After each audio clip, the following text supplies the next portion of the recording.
A ideia é que que seja legal, que seja um encontro legal e que a gente possa trazer mais elementos para a gente de tudo que a gente viu agora. É isso, Sueli. Muito obrigada. Bom, eu não ia trazer papel nenhum, ia improvisar, mas a partir do momento que eu comecei a ver o DVD do trabalho, primeiro me irritou profundamente, aí começou a acontecer um monte de coisa, aí não parava, aí começou a surgir tanta coisa, tá bom? Tanta coisa que eu resolvi que era melhor escrever. Vou tentar ler de um modo menos chato possível, né, me mantendo em contato com vocês. Assim, e hoje foi a primeira vez que eu vi espetáculo ao vivo, né, eu tinha visto na telinha. Eu vou começar com uma lista de perguntas mais óbvias, assim, que pelo menos que me ocorrem a mim, assim, uma primeiríssima chegada ao trabalho, né? Quem de nós, mulheres, como Angélica, já não foi chamada de puta na infância, ou na adolescência, ou nas duas, a cada vez que manifestávamos minimamente nosso erotismo? E isso mesmo que esse nome não tenha sido pronunciado com palavras, mas apenas transmitido pelo olhar. Quem de nós já nos sentiu vergonha e culpada diante dessa acusação? Quem de nós já nos deu conta que essa culpa gruda na memória de nosso corpo e não para de voltar? Quem de nós, como Angélica, já não foi abusada de alguma maneira, de alguma forma? O trauma da personagem, não vou entrar aqui numa coisa de psicanálise e analisar o trauma da personagem ou do duplo da Angélica. Eu vou passar por aqui, tá? Mas vou chegar em outro lugar. O trauma da personagem não decorre exatamente das bulinações dos soldados de 18 anos no banheiro da piscina e nem do tal soldado que foi metendo o dedinho na xoxota das 3 meninas no cavalo. Mas sim, inclusive, essas cenas despertaram o erotismo delas. Essas experiências despertam o erotismo. Então, o trauma não está exatamente na xoxota, né? Onde que está o trauma? O trauma está no abuso de sua condenação machista à condição de puta, pelo oficial, decretada pelo oficial que chamou o pai, e pelo pai humilhado já também nessa hierarquia, que espanca a filha. Ela diz que foi a única vez, a personagem duplo, sei lá, não importa, que é a única vez que o pai espancou, né? Nunca antes, nunca depois. O trauma do abuso não está na experiência propriamente sexual, mas sim na experiência emocional de ser reduzida a um nada inexistente, a serviço exclusivo do gozo perverso de seu abusador. Em seguida, ter seu erotismo reduzido por esse mesmo macho ou outros machos à condição de puta. Quem de nós já não sentiu que a sensação de ser esse nada ou de ser puta estão escritas na memória do nosso corpo e retornam a cada vez que uma situação evoca essa experiência? Quem de nós já não se viu como Angélica, esquisita, enlouquecida, perdida, irada, melancólica, quando os fantasmas deste nada ou desta puta retornam e impõem-se nossa subjetividade como se fosse nossa verdadeira natureza? O outro efeito da pedofilia, que eu já mencionei aqui, vou retomar, é que o erotismo é despertado na experiência da pedofilia. Até aí tudo bem, criança também tem tesão, né? Só que o erotismo fica associado ao abuso, à vergonha, ao medo e à sensação de uma profunda privação, né, de desamparo, de não ter a menor importância para aquele adulto, né? Quem de nós já não ficou como Angélica, debatendo-se fechado... Desculpa, tem uma outra coisa que eu quero falar aqui no meio. Quem de nós já não teve que mascarar com trejeitos de sedução histérica nossa fragilidade diante do terror que a violência machista nos causa e do medo de não ser desejado ou de ser abandonado? Quem de nós já não ficou, como Angélica, debatendo-se fechada entre as 4 paredes do seu apartamento ou de sua casa, para escapar a esse outro fantasma, o da noivinha, Para quem me conhece, lá para trás, uns 30 anos atrás, escrevi um livro sobre as noivinhas. Então, aqui a noivinha está aqui de volta. Né? Fantasma da noivinha, que nos infantiliza e nos faz depender do olhar masculino para sentir que existimos. Mesmo quando somos as rainhas da cocada preta na vida pública, né? Seja na cultura, seja na economia ou no Estado. Feito aquela musiquinha francesa que a Angélica ouve e dança desesperadamente, chegando quase a cortar a jugular com o caco do vidro, repetindo a letra. Et si tu n'existerais pas, et moi comment j'existerais, entraîné dans un monde sans toi, sans espoir, dans ce monde qui va et vient, je me sentirais perdue, j'aurais besoin de toi. Et si tu n'existerais pas, et moi comment j'existerais, je pourrais faire semblant d'être moi, mas je ne serais pas un vrai. Né? Traduzindo, que ninguém é obrigado a saber francês, mas porque essa língua já se foi, né? Já se foi. Então não percam tempo aprendendo essa língua, vamos lá, porque tem muita coisa para fazer. Né? E se você não existisse, eu tenho 65 anos, então eu vivi em Paris, exilada em Paris, porque é para lá que a gente ia, nos anos 70, tá? Diz que eu falo bem francês, tudo. E se você não existisse, como eu existiria? Eu me sentiria perdida, eu precisaria de você. E se você não existisse, como eu existiria? Eu poderia fingir ser eu, mas não seria de verdade. Por aí vai, né? Sabe, né? Como que é? É barra, né? É uma raiva, né? E diante desse quadro macabro, quem de nós não desejou e deseja, como Angélica ou seu duplo, sair dessa? Quem de nós não se deu conta, como Angélica, da desigualdade de direitos que existem entre homens e mulheres nas sociedades ocidentais e ocidentalizadas? Mas também, quem de nós já não pensou que essa desigualdade de direitos civis, né, é apenas a ponta visível do iceberg, a mais óbvia, de um buraco que está literalmente mais embaixo? Angélica grita em altos brados: quero ser um homem, adoro o sotaque espanhol, né? Mas eu não vou saber imitar. Quero ser um homem, um puto homem, entre putos hombres para ser uma polla entre las pollas e não um coño entre las pollas. Estou harta de ser mulher. Aqui, a única polla sou eu. Dá para entender? Beleza. Pois é, quem de nós já não caiu nessa e depois se irritou com esse efeito colateral da reivindicação feminista da igualdade que nos leva a ter o homem como modelo a ser conquistado, ao invés de nos reinventarmos a partir daquilo que a vida nos pede para voltarmos a respirar? Angélica sabe muitíssimo bem disso. Eu, antes que eu recebi o DVD, aí não tinha nada no DVD, quase que eu me mato, que foi antes de ontem. Eu vi, não tinha nada, estava vazio. Aí eu comecei a ver um monte de entrevistas e tal, varia à noite. E aí vi um monte de coisa. Né? Depois eu recebi o DVD, aí vi, inclusive levei para a aula, tem alguns da minha aula. E a gente ficou conversando, pensando junto. Então, assim, Angélica sabe muito bem disso, porque eu vi uma entrevista com ela em que ela disse que o Código Civil está ok, quer dizer, essa reivindicação dos direitos civis, né? Está ok para viver em sociedade, mas isso é Dr. Jekyll, é uma face. Mas somos compostos de mais partes escuras do que claras. Nosso Mr. Hyde. E é isso que me interessa.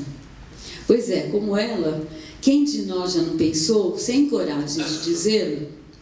Imagine então dizer na frente dos amigos que defendem o direito do animal, né?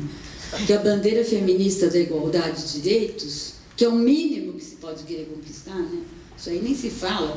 Quem não quiser nem isso, que vá se tratar, porque está gravemente normopata, né? Que a normalidade é a pior patologia. Tem mesmo uma categoria patológica que chama normopatia. Tá? Então, quem nem sequer isso não percebe que está grave. Enfim, mas isso é o mínimo. Pois é, Como ela, quem de nós já não pensou, sem coragem de dizê-lo, que a bandeira feminista da igualdade de direitos, que é o mínimo que se pode querer conquistar, só é uma camada bem fininha e não toca o fundo do problema? Mas qual seria esse fundo do problema que o feminismo não toca? Em meus termos, eu diria que a política de produção de subjetividade, que foi criada pela Europa Ocidental no século XV, né, ao mesmo tempo em que se deu o empreendimento da colonização, em que nasce o capitalismo, a subjetividade burguesa, etc. Né? E que também é o momento em que a Igreja Católica Apostólica Romana, com a Inquisição, migra para a Península Ibérica e daí perde as estribeiras total, assim. São 3 séculos de holocausto total, de massacre, de tortura, de expulsão, né? Foram esses que vieram para cá, judeus e árabes expulsos de lá, que vieram povoar o Brasil no início da colonização. Mas, enfim, o que caracteriza essa cultura inventada pela Europa Ocidental?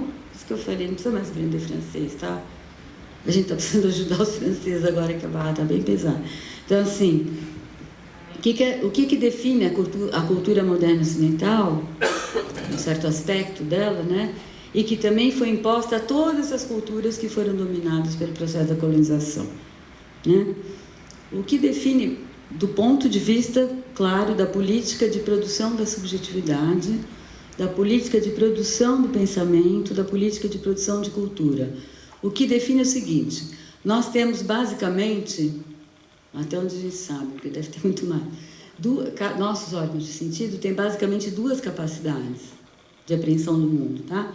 Uma que é super familiar para a gente, não por acaso, porque é essa que ficou privilegiada nessa tradição cultural, que é a capacidade de apreender as formas do mundo, né? Os volumes, as cores, etc. Ou mesmo a forma das palavras, etc. Né? E essa capacidade é dada pela percepção, por exemplo, a retina no olho. Né? Beleza. E daí, aquilo que a gente apreende, a gente associa com representações que a gente já dispõe no nosso repertório cultural, projeta essas representações naquilo que a gente está vendo, ouvindo, tocando, e com isso atribui um sentido. Isso é super importante, é como diz a Angélica, a nossa parte do Dr. Jekyll, porque é isso que nos permite viver em sociedade. Né? Então, é super importante essa função. Muito bem.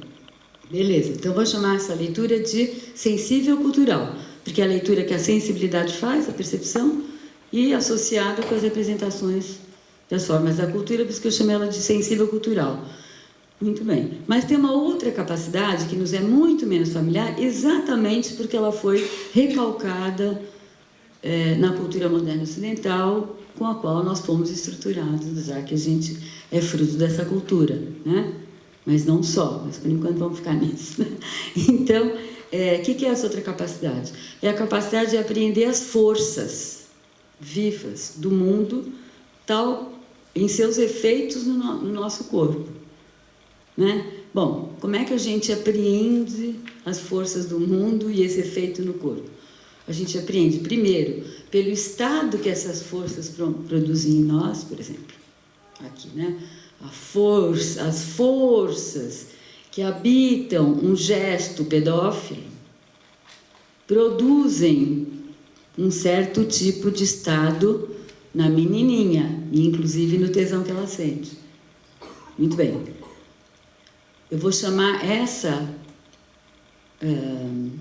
essa maneira de ler, através do estado que aquilo produz, eu vou chamar de leitura estética. Eu não estou falando da arte institucionalizada. É a leitura estética, é o efeito que as forças no mundo produzem no nosso corpo, o estado que elas produzem. Esse estado é que é a decifração estética que a gente faz do mundo. Mas não para por aí, porque esse estado, ele produz efeitos na potencialização ou despotencialização da nossa vitalidade. Entendendo que o essencial da vida é a vida é potência de criação e diferenciação. A vida é o que move, que impulsiona essa criação permanente de modo a conseguir continuar respirando. Então, por exemplo, no caso da pedofilia aqui, que é um tema que atravessa muito esse trabalho da Angélica, o efeito que esse estado que a pedofilia produziu no corpo, O efeito disso na vitalidade do menininha é aquele chorinho melancólico de extrema despotencialização, né? Ou a vergonha e o medo de homem, que é também despotencializador, e por aí vai. Que inibe a capacidade de existir, de criar, toda vez que isso é necessário, né? Então, essa segunda decifração, eu vou chamar de decifração clínica, que, na verdade, é uma decifração do qual é o efeito do que está acontecendo na minha vitalidade, o quanto está murchando a minha vitalidade, o quanto está permitindo uma expansão. Então, eu tenho, de um lado, uma leitura sensível-cultural e, de outro lado, uma leitura estético-clínica. Bom, essa leitura estético-clínica e essa outra leitura sensível-cultural, elas estão sempre acontecendo. Nossos olhos e sentidos estão sempre nesses dois registros. Que a gente saiba ou não, que queira ou não, que tenha consciência ou não, está sempre. Mas o que acontece? Então, o que acontece? Entre esses dois registros, um não é o oposto do outro, né? Certo? Um não é o contrário do outro. O sensível, o que você percebe não é o contrário dos efeitos, das forças daquilo no teu corpo. Não é contrário, é totalmente outra história, né? Segue uma outra lógica, uma experiência de uma natureza totalmente distinta e, no entanto, elas são indissociáveis. Porque enquanto eu estou aqui, por exemplo, olhando os militantes que zelam pelos animais, eu estou vendo formas, eu estou lendo texto, mas eu estou sendo afetada por aquilo, e tudo isso está acontecendo ao mesmo tempo. E essas duas decifrações que acontecem ao mesmo tempo, elas criam uma tensão, né? Elas criam uma tensão que faz com que, por exemplo, quando eu vejo essa manifestação dos... Não chama ecologista, como chama? Eu adorei que eu aprendi um nome. Especista. É especista. Eu vejo uma manifestação de militantes especistas, preocupados com o cavalo. Aí eu posso decifrar isso com todas as minhas representações, né, da militância, da luta ecológica, e depois eu posso associar isso com outras histórias e pensar, mas que absurdo, a Angélica se estribucha de uma maneira extremamente brilhante, potente, para reconquistar o animal, ou seja, os efeitos das forças do mundo no corpo vivo, no nosso corpo animal, estribucha e ainda se equivoca, não ela, mas a personagem, achando que o homem é mau por excelência e o animal é bom, né? E aí chegam os outros que xingando, porque não percebem que o que ela está defendendo é o animal, né? E ainda por cima eles comungam com ela a ideia de que o animal é bom e o homem é mau. E aí vai. E aquilo me produz um puta de um mal-estar, porque ao mesmo tempo eu vou ser a conferencista, então será que eu falo, será que eu fico quieta, mas eu estou louca para falar. Daí ao mesmo tempo me convoca outra coisa, ou da mãe, analista. Eu gosto muito de cuidar das pessoas, então eu vejo uns meninos desses, eu fico super... Mas a menininha, tem uns outros que já estão muito fodidos ali, mas aquela menininha vai dizer, amore, calma, amore, você não está sacando que o negócio da arte é super importante. Eu quando eu fui presa pela ditadura, era por causa do negócio de arte, vocês estão fazendo igual. Aí eu falei, também fui presa pela manifestação. Falei, pô, legal demais, mas agora então você tem que conquistar essa outra coisa. Sabe, aí vai por várias vias, vai por uma tensão entre essas ideias todas, ao mesmo tempo um mal-estar, do estado que isso promove em mim, mas ao mesmo tempo eu estou aqui como conferencista, mas em geral eu me meto mesmo em tudo, mas nessa posição, será que falo ou não falo? Senão parece que está se exibindo, é melhor ficar quieta, né? E aí vai. Então, essa tensão faz com que, por exemplo, nesse exemplo, que a ideia que eu já teria sobre a defesa dos animais, né? Do direito dos animais viverem ali à toa, sem nenhuma relação com a gente, porque a gente é do mal, né?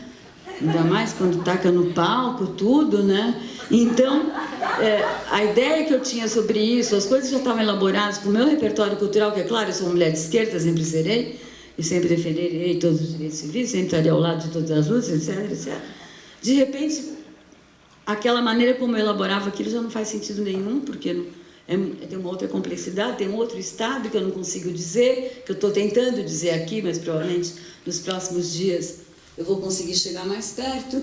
Então, o que acontece nesses momentos? Acontece que essa tensão esse paradoxo entre o repertório que a gente tem para decifrar aquilo e o efeito que aquilo nos promove, né, gera uma falência daquele sentido com o qual a gente está habituado.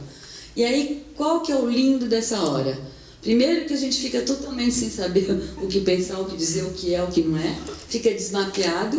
Então, que nem aquele filme do Woody Allen lá, eu sempre dou esse exemplo, quem já me viu, desculpa, mas é meio pobre, negócio que eu estou sempre repetindo essa imagem, mas assim, Desconstruindo Harry, que é aquela hora que o Harry está lá em plena coisa social, na boa, tal, e some o rosto, some o olho, some o nariz, some a boca, some tudo, e o cara não existe mais, não sabe quem é. Então, nessas horas, acontece isso, né? Porque desestabiliza tudo que nos permitimos situar, nos desenhar a nós mesmos e ao mundo.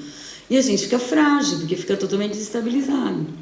E essa fragilidade é a coisa mais importante que existe na vida humana, porque é a coisa mais preciosa. Chama ela de pérola negra, de propósito, só para não chamar de pérola branca, né? Então, aí nesse momento, se você consegue se sustentar nessa fragilidade, nessa desestabilização, aí, pouco a pouco, aquilo que está pedindo passagem vai encontrando uma meia palavra, vai encontrando um meio jeito, né? Um outro gesto, e aí até a gente encontrar um novo equilíbrio vital. Mas, o que foi esse processo? O que aconteceu? Essa tensão convocou o desejo do quê? De reconquistar um equilíbrio vital. É simples, não é tão simples assim. Qual é a função do desejo? Ele vai ter que sair à luta para fazer conexões, para criar, para reconfigurar as coisas de modo a refazer um novo sentido. Então, ele vai criar, ele vai pensar o desejo, ele vai obrigar a pensar, ele é o que faz as conexões, e aí se dá um processo de criação, que eu estou entendendo nesse caso o pensamento como criação, e não como explicação, ou reflexão, ou ilustração. Ele vai criar algo que vai reconfigurar as coisas, deslocar a realidade de modo a voltar a um equilíbrio, né? Produzir sentido. Bom, por isso que isso é tão fundamental, porque se eu uso só a minha capacidade sensível cultural, só o que eu percebo, só o meu repertório cultural,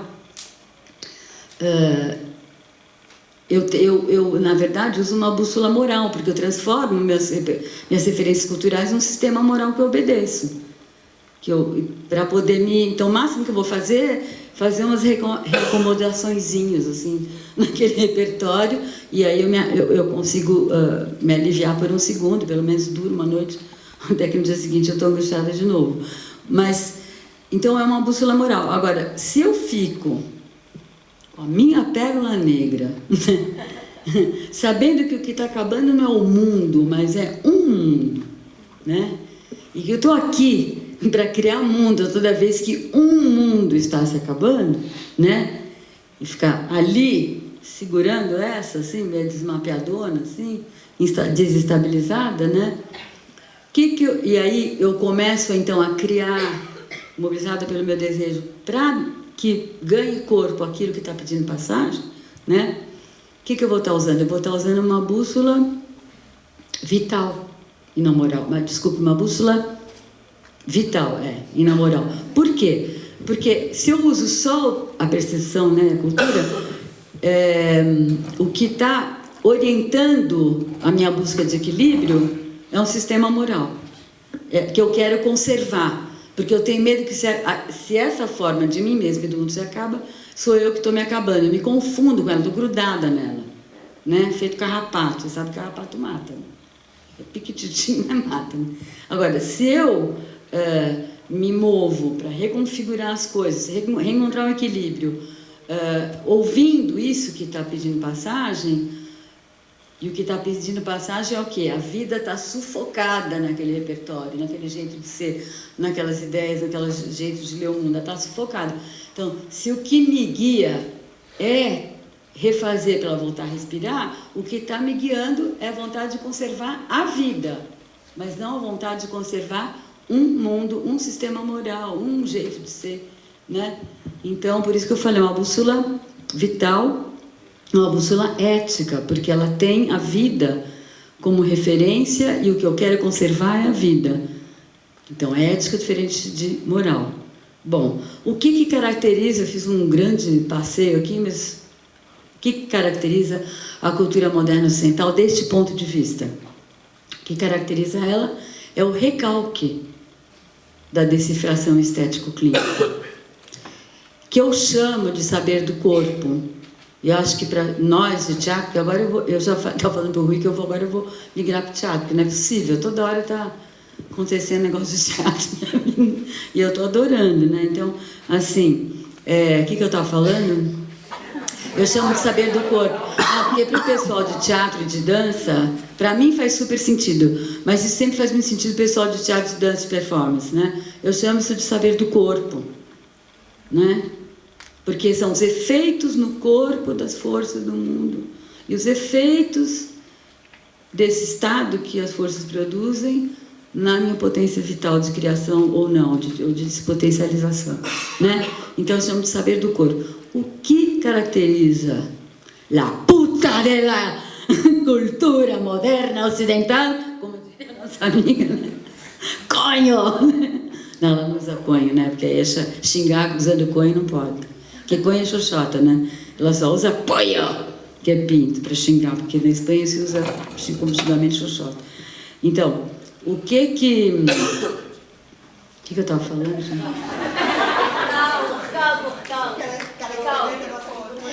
Então, isso não começa no século XV, né?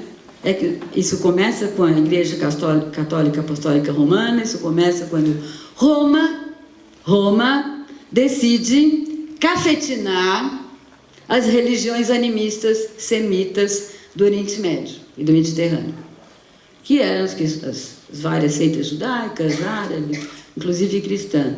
Resolve cafetinar o cristianismo, que era uma das seitas ali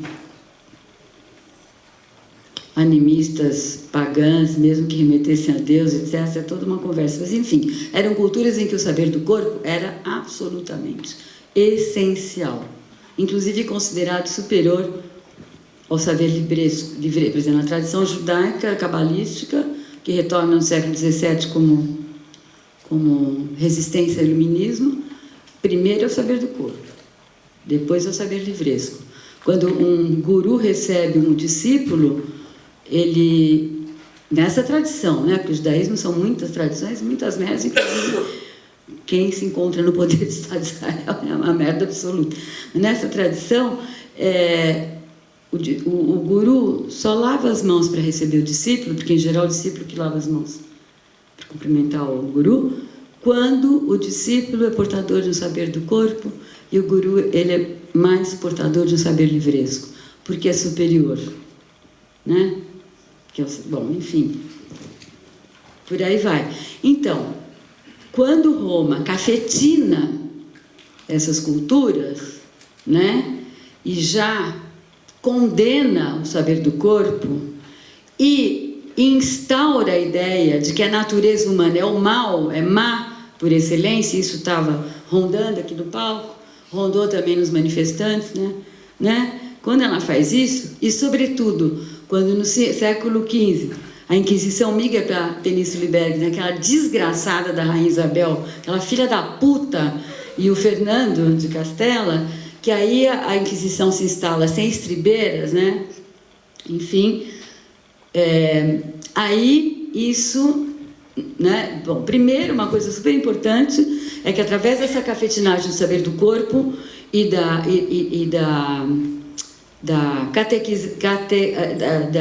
imposição da Igreja Católica Apostólica Romana através das cruzadas e da Inquisição, é que se funda e se sustenta o Império Romano. O Império Romano se sustenta na ideia de que ele é necessário para erradicar o mal, porque a natureza humana é fundamentalmente má, né? Bom, mas quando isso migra para a Península Ibérica, daí fudeu geral, né? A coisa foi violentíssima, são 3 séculos de Inquisição. Os judeus e árabes vieram para cá. Hoje os estudos historiográficos sabem que 80% dos portugueses que vieram para cá no início da colonização eram judeus e árabes refugiados, os tais degredados. E é gozado porque eles eram degredados, degredo quer dizer exílio, né? Só que no Brasil teve um deslize de uma letra nessa palavra, e a gente aprende na escola, eu aprendi assim, que quem veio para cá era degradado, não degredado, não era exilado, refugiado, era degradado, ou seja, a escória da sociedade portuguesa, que isso nos funda, e isso, é claro, que tem muito efeito no destino do desejo e da cultura brasileira, esse pequeno deslize que apagou a memória do exílio e da fuga da Inquisição, que aqui se juntou com os negros escravos e os índios massacrados, né? E 3 séculos que durou a escravidão são os mesmos 3 séculos que durou essa Inquisição carnificina total na Península Ibérica, né? Muito bem, mas aí tira essa letrinha E, bota a letrinha A, apaga essa memória, e a gente foi fundado por um bando de bandidos, tá vendo essa porcaria? Só podia dar nisso, né? Bom, muito bem. Então, voltando para a Angélica, né? Eu dizia que a Angélica sabe muito bem, e eu concordo com ela plenamente, né? Que tem um fundo do problema que o feminismo não toca, não faz troca-troca. Em meus termos, eu diria, então, que essa política de produção da subjetividade que caracteriza essa cultura inventada pela Europa Ocidental e espalhada pelas culturas ocidentalizadas. Mas também, nesse ponto, eu penso diferentemente da personagem da Angélica. Então, eu sei o que a Angélica pensa. Eu entendi esse personagem como uma espécie de duplo, porque sempre é, né? Eu também, o que eu estou escrevendo aqui, bom, aí que eu estou falando meu próprio nome. Mas, enfim, o que eu penso diferentemente dela é que essa política, ela não incide só nessa figura nefasta da mulher a qual a gente está submetida. Ela também incide na figura do homem. E eu não sei o que é pior. Se é ser filho da puta, machista, violento, ou se é ser essa menininha desamparada que não existe. Mas se tu n'existes pas, moi je n'existe, je n'entends pas, né? Enfim, é barra pesadíssima, o peso, inclusive, que pesa sobre o homem, no sentido do pinto ereto na vida pública, etc. Né? Essa cultura incide, ela produz essas duas figuras tenebrosas, macabras, tanto do homem como da mulher. Então, como resistir? Eu vou fumar aquele cigarro eletrônico, não é cigarro de verdade.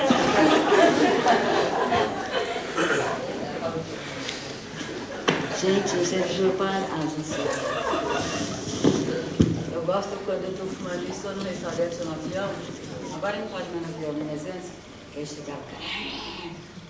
De mentirinha, de brincadeirinha, porque cigarro eletrônico. Eu não sei se vou parar, tudo bem. Então, como resistir? Como reagir, como driblar esse inconsciente colonial nesse terreno da mulher, do homem, das relações e da sexualidade, né? São muitas as respostas que o desejo dá a essas perguntas, todas elas estão misturadas em cada um de nós. Como a Angélica transita entre os afetos dessas várias posições do desejo, diante... Não, esquece essa frase. O quanto a Angélica escapa dessas figuras e o quanto ela nos leva a escapar. Onde em seu trabalho, agora que eu vou falar que vale a pena para a gente conversar para valer, mas não dá para dizer isso sem dizer o que eu disse antes, né? O quanto a Angélica escapa dessas incidências aí e nos leva a escapar delas. Onde em seu trabalho podemos sentir linhas de fuga desse destino tão funesto de homens e mulheres. No caso, ela está tratando das mulheres. O que será que ela imagina produzir como efeito em nós, espectadores?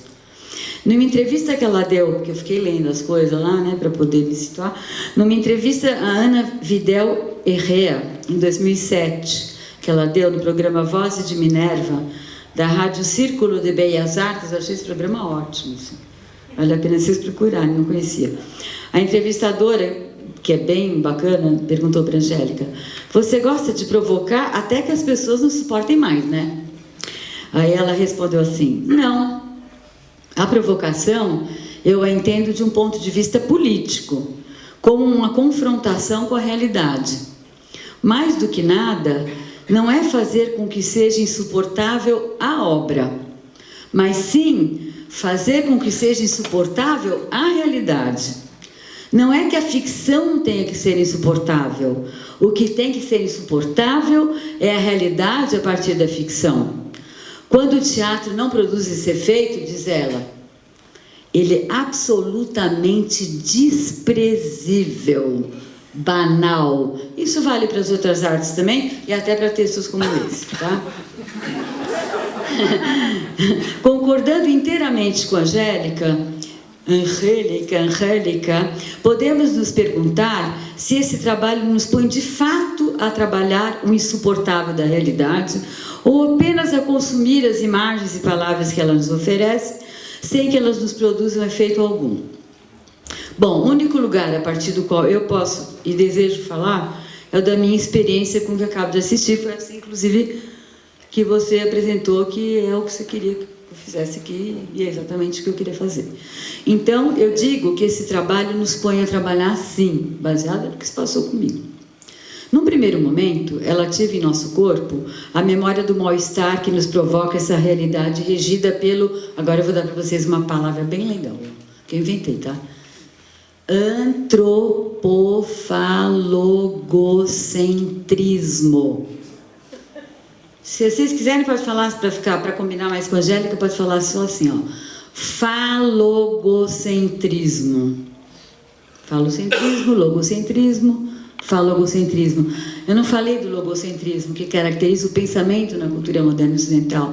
É que quando você só cria, ou só, enfim, nem vou a palavra criar, quando você só pensa, né, mobilizado para ter que criar um novo equilíbrio, você pensa. Quando você só pensa usando o repertório cultural existente e anulando o saber do corpo, então o teu pensamento está todo centrado no logos, né? E é um pensamento que, ao contrário, no outro caso, que seria o pensamento que estaria a serviço de dar corpo, de tornar sensível as forças do presente, tal como elas estão, os estados que elas estão produzindo no nosso corpo, e tal como elas estão levando à falência certas formas da realidade. Em vez disso, o pensamento que fica só concentrado nesse repertório cultural, quer dizer, faz umas recomendaçõezinhas bacanas. Se for classe média alta e elite brasileira, aí faz aquelas 2, 3 escolas que aprende direito a fazer francês, tudo, né? E faz tudo. Se não, faz aquelas puta porcaria que a Universidade Brasileira produz, né? Mas tiver aquela formaçãozinha mais de alta burguesia, já faz um negócio mais bem feitinho, mas enfim. O que aquilo pretende, ao contrário de trazer o que está pedindo passagem para a realidade e reconfigurar, é ao contrário, calar esse mal-estar, calar essa turbulência, porque não aguenta, não é porque é burro, é porque é como diz o Nietzsche, é pequeno, é baixa vontade de potência, psiquicamente não aguenta, tá? Bom, então, muito bem, onde estávamos? Falogocentrismo, vai junto. O falocentrismo e o logocentrismo, essa figura da mulher, essa figura do homem, tudo isso vai junto, né? Bom, então, muito bem. Então, no primeiro momento, a Angélica ativa em nosso corpo a memória do mal-estar que nos provoca esta realidade regida pelo falogocentrismo. E com ela, não só a memória do medo e da dor, no caso aí da pedofilia ou do lugar das mulheres, mas também a memória dos vários tipos de reações em que ela nos lança, né? Nós, mulheres, diante desse estado de coisas. Mas este é só o primeiro momento, pois ao longo da duração, conforme eu fui vendo a peça, e depois, conforme eu fui, parece que faz vários dias atrás, mas foi ontem, né? Conforme eu fui, porque aí eu levei para ver, a hora que eu consegui o DVD, eu levei para a aula, daqui tem, acho que só a Rita, né? Que tá. Aí levei para a aula e falei, vamos pensar esse negócio junto, porque tem a ver com tudo que a gente precisa pensar mesmo, e isso aqui é ótimo, vamos aproveitar.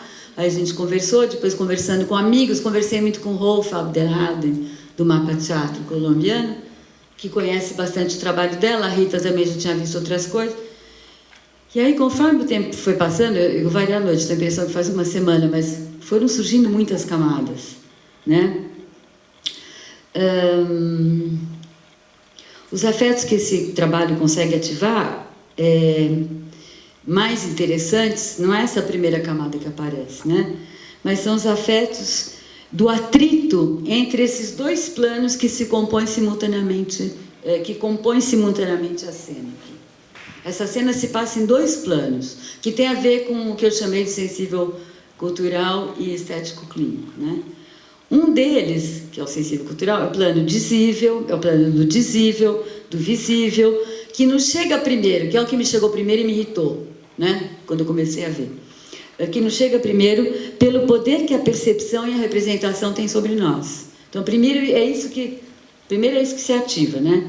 É o plano do conteúdo do discurso que ela faz, acompanhado por aquilo que captamos das imagens que ela usa, usando só a nossa retina, pois esse é o modo de conhecimento que nos é mais familiar.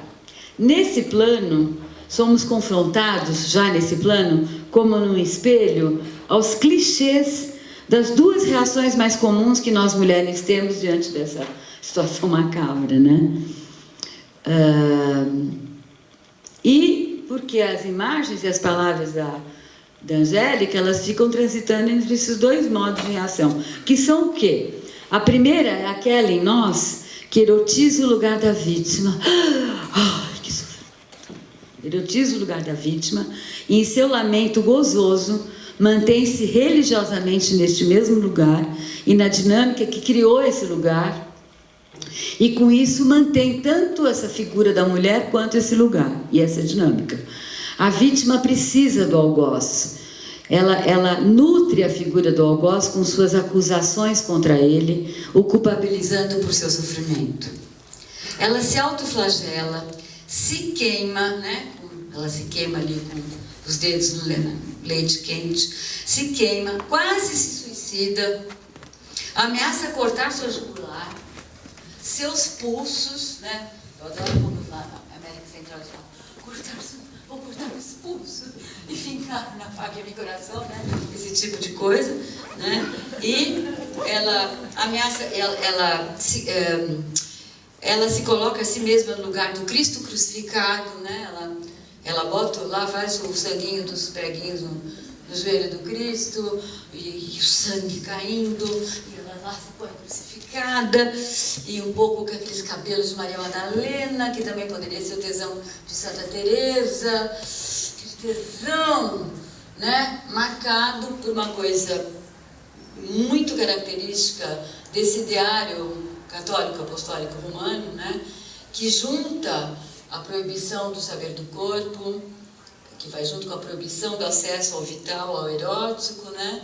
Com o pecado, com a culpa, né? Então ela vai nessa iconografia, inclusive no pedacinho do vídeo que eu vi não tinha a tal da cruz, e ela botou por causa do médico. Você sabe o que é Ciudad Suárez? Todo mundo sabe? Tem alguém que não sabe? Levanta a mão. Ciudad Suárez, porque ela falou que botou aquela cruz de cemitério depois que ela foi apresentar o espetáculo no México.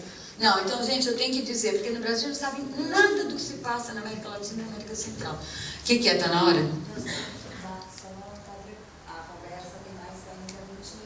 Não, mas estou acabando aqui. Sabe que eu queria um pouquinho dessa água enquanto eu... Não, a gente não sabe porra nenhuma né? Nem da América Latina, América Central, do Caribe, nada. Como se o Brasil não fosse América Latina, que aquilo lá é tudo muito cafona, né? Aquela coisa, tudo, né? E, no entanto, nós somos o país mais alienado, mais submetido ao mainstream da arte e da cultura que existe na América Latina. Até no Paraguai tem gente mais interessante, fazendo coisa mais interessante, como o Museu do Barro, por exemplo, que a gente não tem nenhum, que chega aos pés, né? Então, ela estava lá no México. O que acontece lá? Tem uma cidade que chama Suárez, Ciudad Suárez, onde tem aquelas fábricas maquiladoras. Como fala maquiladora em português? Não sei. Bom, enfim, tem umas fábricas das multinacionais que põem um pedacinho da cadeia de produção da multinacional é lá.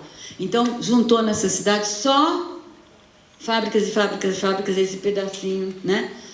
E daí, para esse lugar, como é uma zona muito pobre, tem, né, muita miséria, uma zona camponesa, então muitas camponesas, pobres, jovens, vão para lá para trabalhar, porque tem emprego de operário. E faz uns 15 anos, mais ou menos, não tenho certeza agora o número, porque a última vez que eu vi, faz uns 14, sei lá, não sei quanto tempo passou, que sistematicamente, já tem mais, que alguém sabe o número de mulheres que já foram assassinadas lá? É muito, tipo 100 mil, sei lá, um número absurdo. E sistematicamente mulheres aparecem estupradas, assassinadas nas ruas. Essas mocinhas camponesas que vão trabalhar lá. E até hoje não se conseguiu detectar, saber de onde que vem isso. Um escritor que ousou pesquisar e escrever sobre isso, porque estava descobrindo que era um tipo de pacto que tem de um dos grupos lá de extrema-direita, de empresários, não sei o quê, que o pacto para um cara entrar lá é estuprar uma mulher dessa e trazer o sanguinho lá para... Aí só o cara escreveu isso, o cara sumiu do mapa, né? Então até hoje não se conseguiu tocar nisso. Quando ela foi lá, eu achei bacana, porque uma das coisas que eu pensei também, que esse catolicismo fudido que está nessa peça, que também está na peça do Castellucci, essa coisa, no Brasil não é bem assim. Mas em outros países da América Latina, que foi colonizada pela Espanha, tem isso. E no México, esse Soares tem tudo a ver com esse cristianismo, não cristianismo, com esse catolicismo machista, estuprador, tararara, essa ligação de erotismo e pecado, né, que tem na peça dela. Então eu entendo, eu achei muito bacana que ela pegou e incluiu isso, ainda mais se ela está se apresentando no Brasil, na América Latina, ela tem que trazer essa porcariada para como ela acontece na América Latina. Bom, então, Ciudad Soares. Hoje em dia, na Colômbia, por exemplo, tem, nas artes plásticas, as coisas mais interessantes que estão acontecendo, no teatro também. O Mapa Teatro está trabalhando com isso. É exatamente esse efeito essa relação entre violência, narcotráfico, e a sexualidade católica, né? Tem muitos trabalhos super interessantes. Bom, então o primeiro seria isso, a vítima, né? A primeira reação possível a essa situação é a da vítima. Inclusive ela fala, né? Ela se autoflagela, se queima, quase suicida, ela se coloca a si mesma no lugar do Cristo crucificado, ela come a hóstia do sangue de seu próprio corpo, ela pede que lhe cravem pregos em seus culhões, lá estava escrito no saco, mas fica mais culhões, né? Nos culhões, quando morrer, chore, chore, chora, né? No fim ela chora, chora. A segunda, essa é a primeira vítima. A segunda reação a essa situação macabra é aquela em nós que instala-se no ódio, na ira, na oposição absoluta e irremediável ao homem, mas também a figura da mulher, a qual ela decide então desobedecer e rejeitar. Eu não sou bonita, eu não sou bonita, eu não quero ser bonita, eu não quero ser bonita, eu não quero ser bonita.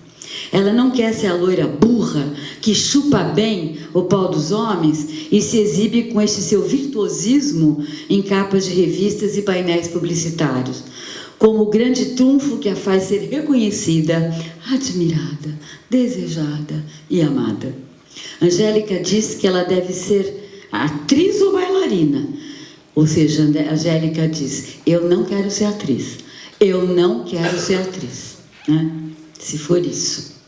E o único afeto que esse tipo de reação nos provoca, em todo caso que provocou a mim, é de uma profunda irritação. Quando eu comecei a ver isso, falei, pô, mais uma, vai começar a se masturbar com a vitimização, ou que tem ódio de homem. Já que eu disse que a minha ideia é que essa bostaiada, ela produz duas figuras igualmente macabras, tanto do homem como da mulher. Então, primeira reação, uma irritação, pela clausura de ficar nesse lugar sem saída, que não permite se deslocar da própria lógica que confina a personagem a nós mesmos. Então, primeiro eu fiquei com raiva dela, falei, mais uma.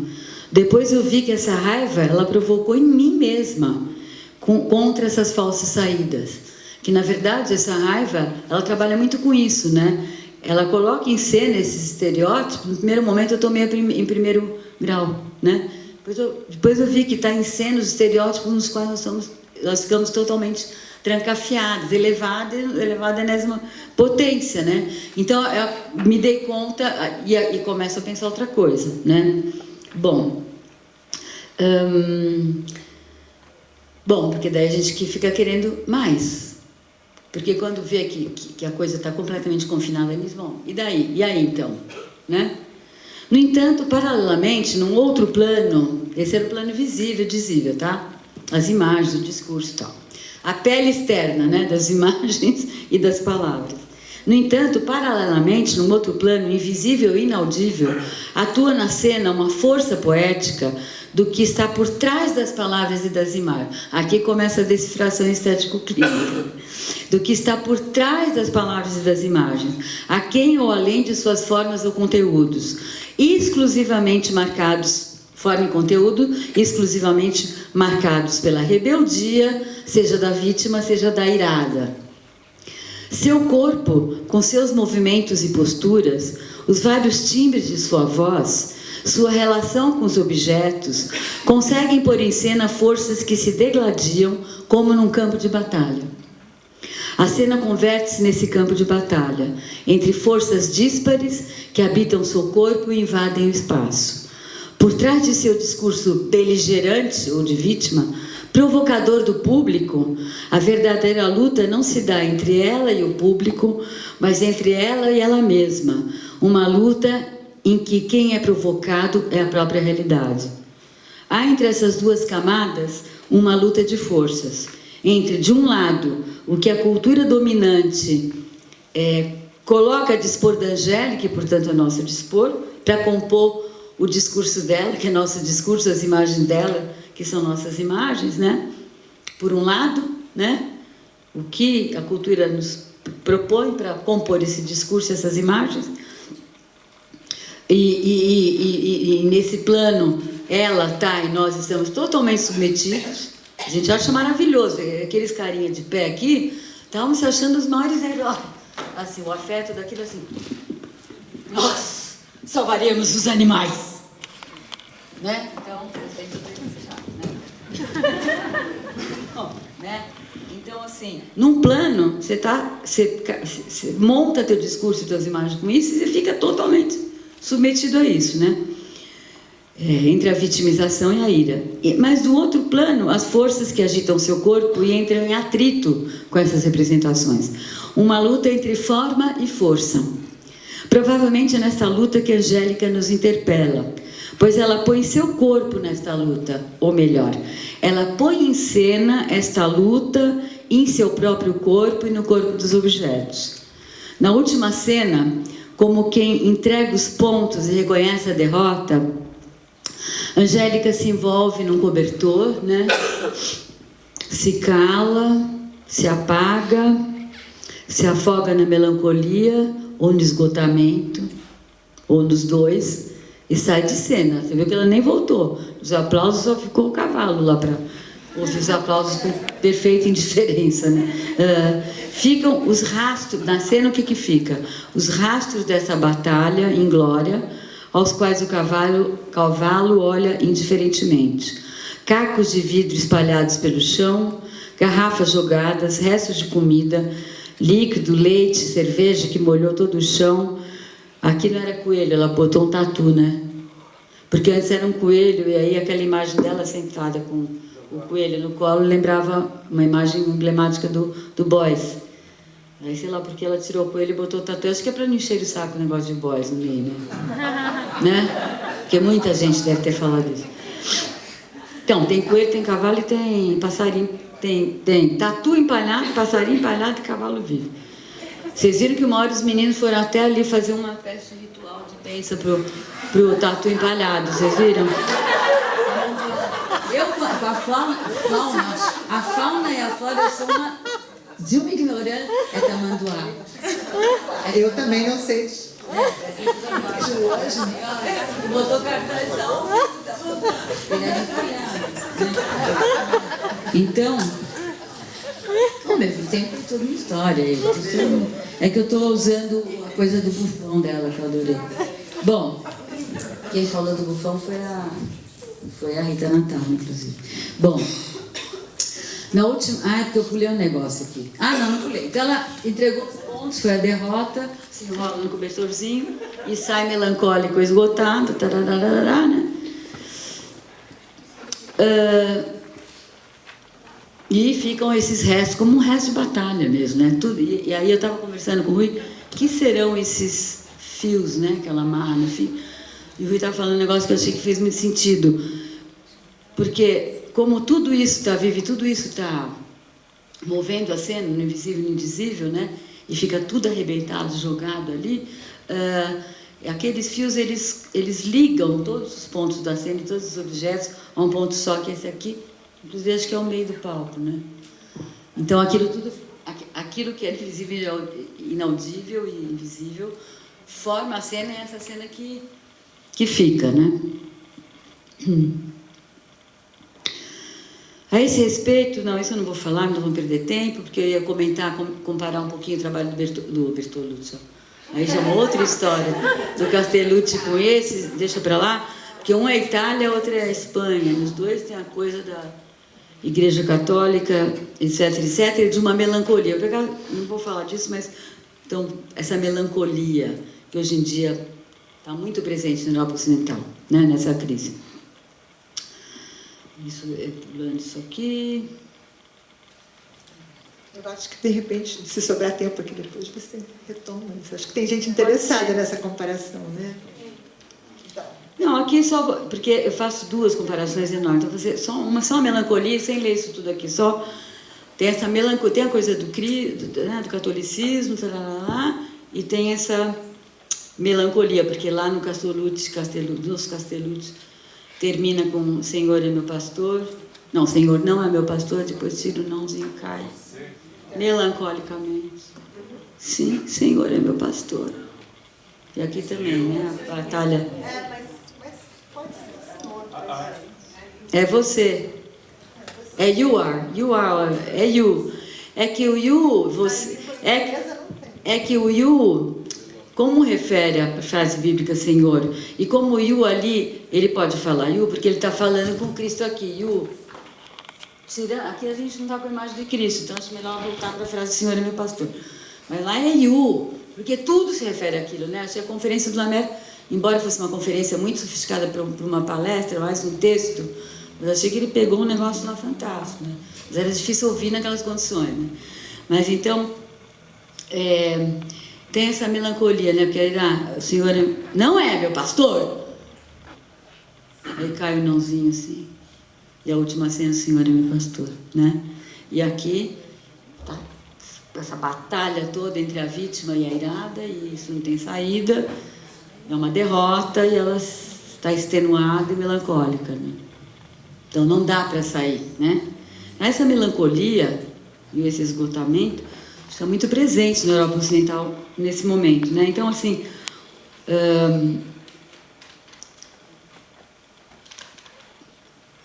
outra coisa que eu vou pular aqui, toda coisa do bufão, do gótico, isso bem.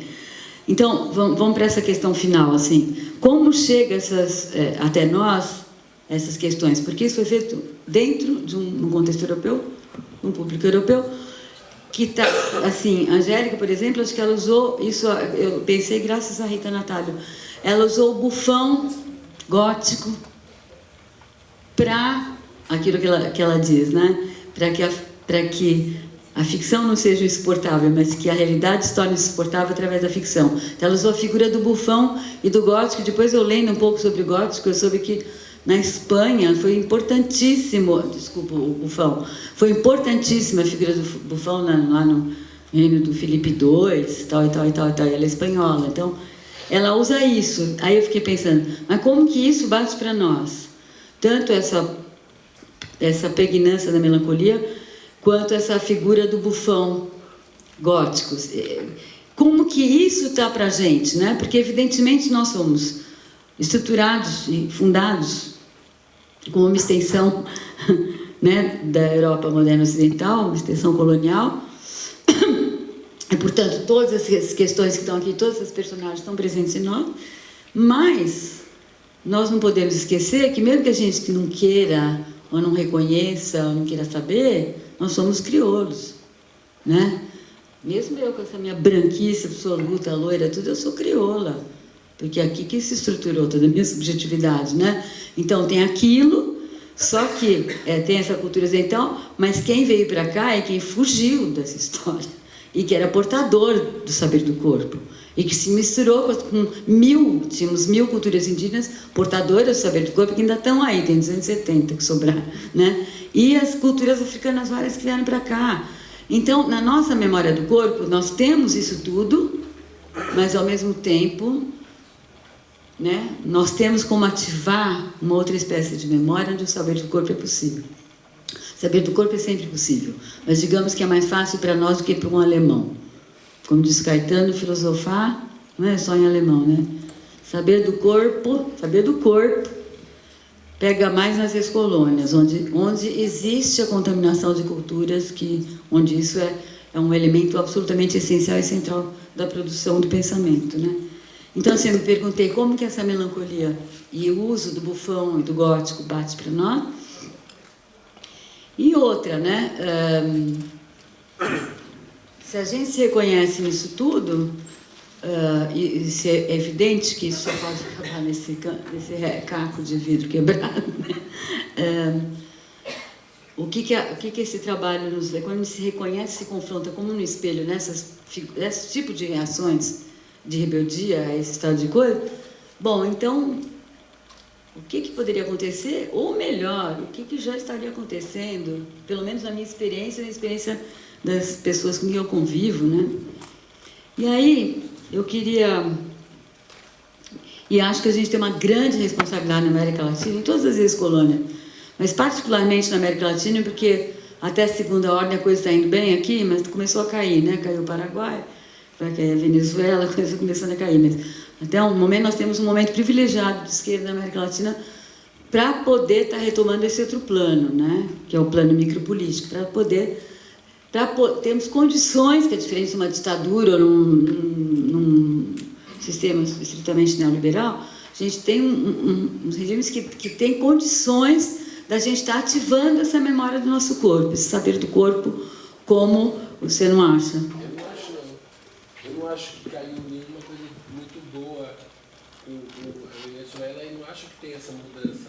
Tá, peraí, deixa eu só acabar a ideia, mas eu quero muito discutir com ele, quero muito te ouvir, só acabar essa ideia. Então, assim, eu acredito mesmo piamente, põe isso entre parênteses, mas vamos discutir. Independentemente disso, eu acho, isso eu tenho convicção mesmo, que nós somos portadores de uma memória do saber do corpo e da ação da memória do corpo na produção da existência, que nos dá uma enorme responsabilidade nesse momento de crise mundial. Então, eu queria terminar... Estou dando uma pressão, tá, gente, só para a gente poder... Então, eu quero terminar com uma citação com uma historinha rapidinha, um parágrafo.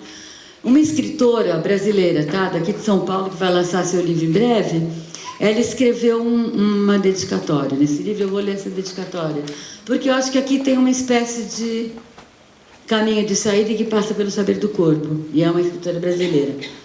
Ela dedicou esse livro aos 3 maridos com quais ela convive atualmente, de diferentes maneiras, e antes de se conhecerem, esses 3 homens estavam confinados na categoria de homens gays, e ela confinada na categoria de mulher heterossexual.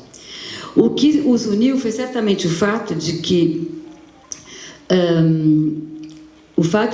seu confinamento nessas categorias tenha se tornado absolutamente frustrante e intolerável para cada um deles. Eles não queriam mais ficar trancafiados nessas categorias. Então, eis a dedicatória que ela fez para esses 3 homens. A XYZ, que depois, quando vocês lerem o livro, vocês vão ver quem é, por compartilharem o desejo de inventar-nos danças, são homens, tá? E ela é mulher. Por compartilharem o desejo de inventarmos danças singulares de intimidade amorosa que acompanhem a música da vida e desintoxiquem nossos corpos do totalitarismo monogâmico, do amor romântico, com suas relações de codependência, do familiarismo com suas idealizações e seus projetos de futuro, da sexualidade binária e enclausurada em seus tristes gêneros que barram a multiplicidade perversa polimorfa do erotismo, da epidemia de fantasmas, cafetões do desejo que germinam nas águas paradas desta pornográfica miséria vital. A luta dessa mulher, dessa escritora, não é, portanto, contra os homens, mas junto com alguns deles, contra o inconsciente colonial que em nós ainda opera, nos impedindo a ambos de viver. Obrigada.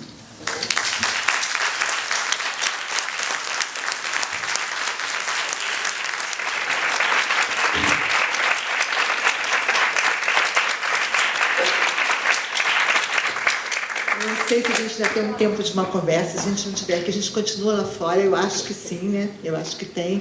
Não sei se a André quer falar. Eu só quero que você falou, que você começou, você fez essa divisão, que você começou pela cabeça, que talvez se você, em vez de começar pelo vídeo, tivesse começado aqui como gente, eu acho que bateu primeiro no corpo, né? Para depois ter que sair. E um dia, você falou, parece que faz tanto tempo, mas para esse espetáculo, 24 horas de processamento é tempo pra caramba. 24 horas de processamento. A sensação é que eu estou trabalhando nisso há uns 20 dias. Não é à toa, Agora, deixa. André, você quer falar? Não, depois a gente pode conversar. Não, aí, mas isso aí, eu acho que não é o foco central, mas isso aí é uma discussão importante. Mas acho que não é para a gente aproveitar mais aqui, mas estou super disposta a conversar sobre isso, claro. Alguém? O nome do livro. Da autora eu não vou falar, mas o nome do livro é Geopolítica da Cafetinagem, 4 ensaios sobre a patologia do presente. Vai ser lançado pela editora N-1, na Barco, lá na rua Virgílio Carvalho Pinto, dia 31 de maio, às 11 horas. Pagando. A primeira vez na minha vida que... Aliás...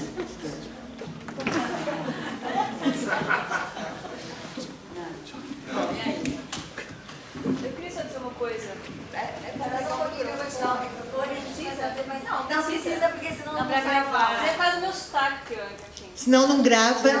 E assim, Ela que é a Rita Natália, que falou do bufão, do gótico. A Rita é uma artista, está fazendo tese com a gente lá, Nossa Felicidade. Artista portuguesa. Então, não, eu estava só pensando, nem vou falar do bufão, na verdade. Estava pensando na experiência de ver o espetáculo hoje, depois de ter visto o vídeo ontem. Pois é, vi o vídeo na tela, eu botei na aula, a gente conseguiu um telão, a gente botou na aula, pouca gente. E então, ela tinha 42 anos naquele vídeo. O vídeo ela tinha 42 e ela tem 47. Passaram 5 anos. 5 anos. E é muito interessante ver a reapropriação de um espetáculo depois dela ter feito a Casa da Força, que é um espetáculo onde ela tem imensas cruzes de floridas e em que aparecem muitas mulheres mexicanas. E as mulheres mexicanas carregando sofás, enfim, tem todo um trabalho que às vezes faz pensar um pouco na Pina Bausch de alguma maneira. E, não, para mim o que foi impressionante ver hoje, e das vezes que eu vi os espetáculos dela, é essa bússola vital que tu falaste. Porque ela tem... O espetáculo mudou muito, na verdade. Tem vários elementos de novidade. Né? Impressionante. A forma como ela diz começa cantando quizá, total. Quizá. E eu pensei exatamente nisso, que é essa relação que nós temos com o repertório cultural, porque muitas vezes tu discutes com espectadores no fim do espetáculo e muita gente sai irado, sai zangado com o espetáculo. Exatamente porque... Dela? Não, o espectador... Exatamente, em relação à Angélica.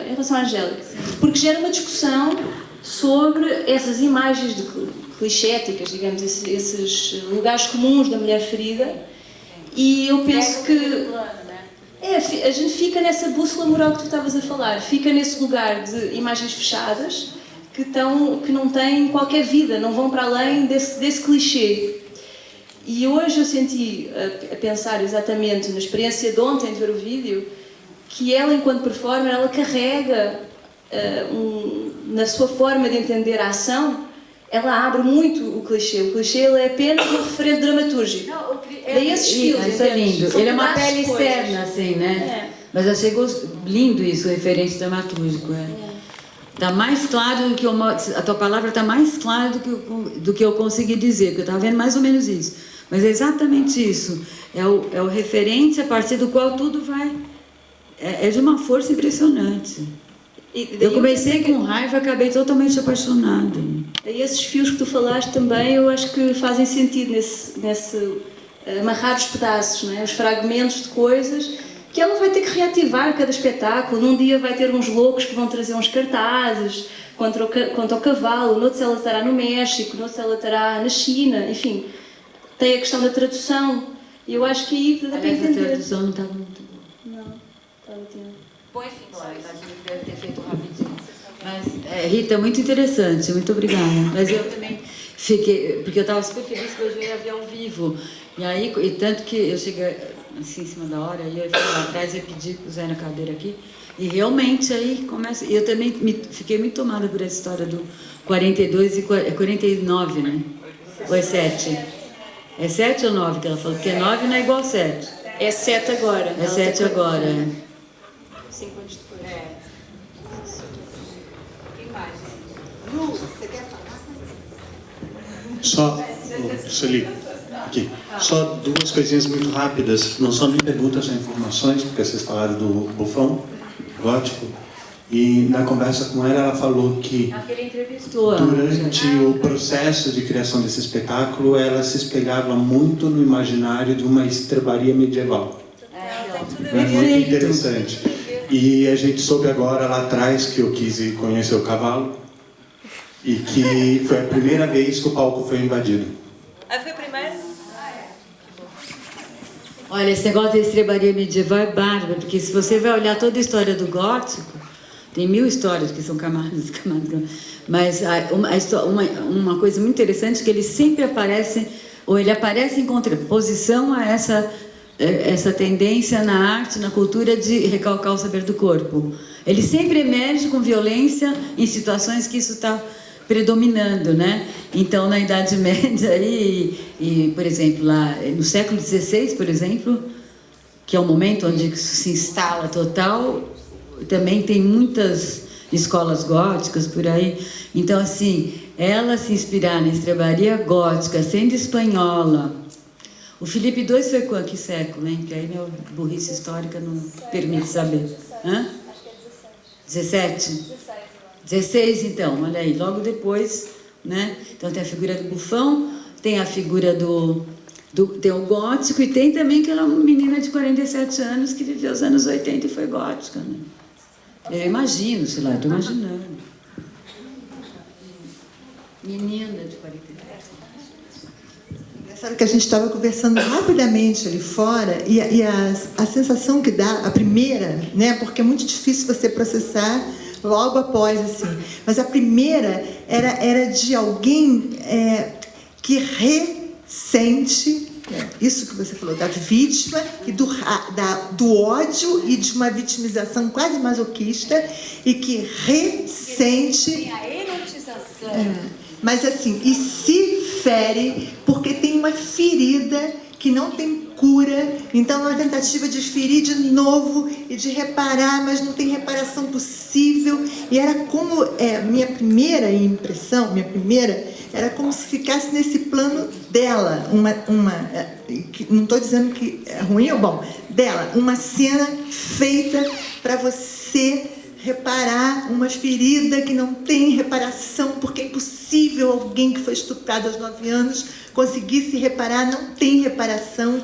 Então você é o ressentir, né? Você vai lá e passa pelo trauma de novo, e faz de novo, e a potência que tinha, ou pelo menos nas primeiras cenas que ela pulava com aquela garrafa, aquilo mexeu com o meu corpo.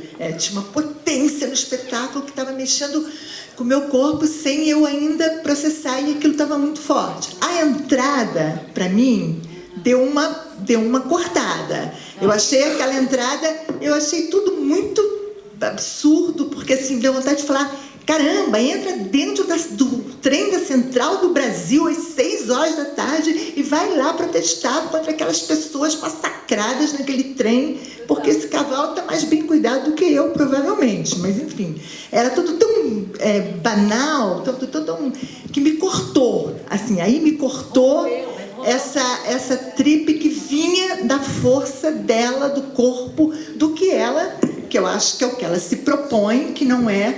Por mais que você pegue a musiquinha e trabalhe com a ironia, porque aí está na cabeça, né? Tá trabalhando com a ironia, mas eu acho que ela, na hora, não é pelo pensamento da ironia, é pelo corpo que ela estava me pegando. Isso me cortou. E aí eu fiquei né? Me cortou. Eu acho que a proposta que é me mobilizar primeiro por aí. E aí depois sim, né? Aí é uma delícia te ouvir, porque você vai processando e provavelmente eu vou continuar, é isso, né? Mais 24 horas que vão parecer uma semana, se eu continuo pensando nisso. Mas só para dar uma fala do que a gente rapidamente conversou ali fora e do que eu senti, assim, né? Sem ser esse teu que você teve essas 24 horas e preparou. Não sei se a gente encerra, porque eu acho que estão fazendo uma pressão, e a gente pode continuar conversando a boca pequena, se a gente tiver vontade ali fora, né? E amanhã, não é? Pode. Para as pessoas lerem as partes que não puderam ser ditas. Deixa eu dar uma arrumadinha. Aquele é de uma noite clara.